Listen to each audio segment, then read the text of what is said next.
Akhirnya orang melihat bahwa Islam kok gitu.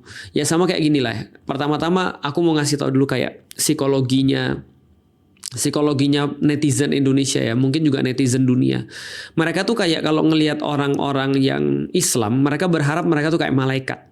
Dan kalau ada orang Muslim yang melakukan sesuatu yang buruk, itu kayaknya dosanya lebih, dosanya double daripada orang-orang yang biasa tapi mereka melakukan maksiat. Ya logikanya paham sih kita.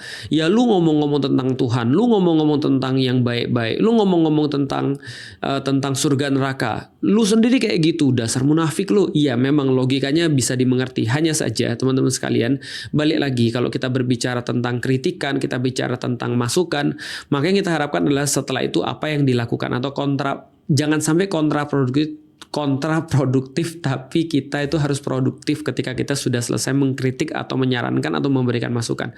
Nah, balik lagi pada tadi, banyak yang terjadi di pesantren, akhirnya orang menyalahkan Islamnya atau menyalahkan sistemnya, sistem pendidikannya, atau menyalahkan bahkan pesantrennya.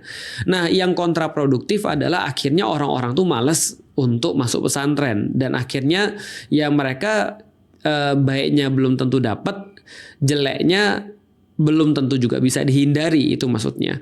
Nah, ini kayak sama teman-teman sekalian ketika ada kasus misalnya ya, kalau misalnya kita lihat analoginya, ada orang makan keracunan, gara-gara ada 1-2 orang kasus makan keracunan, akhirnya semuanya diputuskan untuk tidak makan. Nah, ini kan sesuatu yang salah.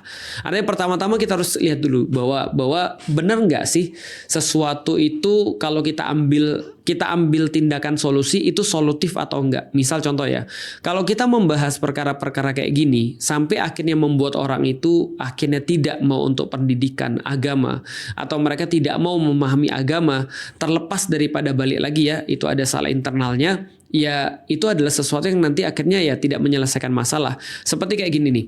Dulu juga sebelum kita masuk analogi makan ya, dulu ada orang yang mengatakan begini, hati-hati belajar Islam nanti kamu jadi radikal.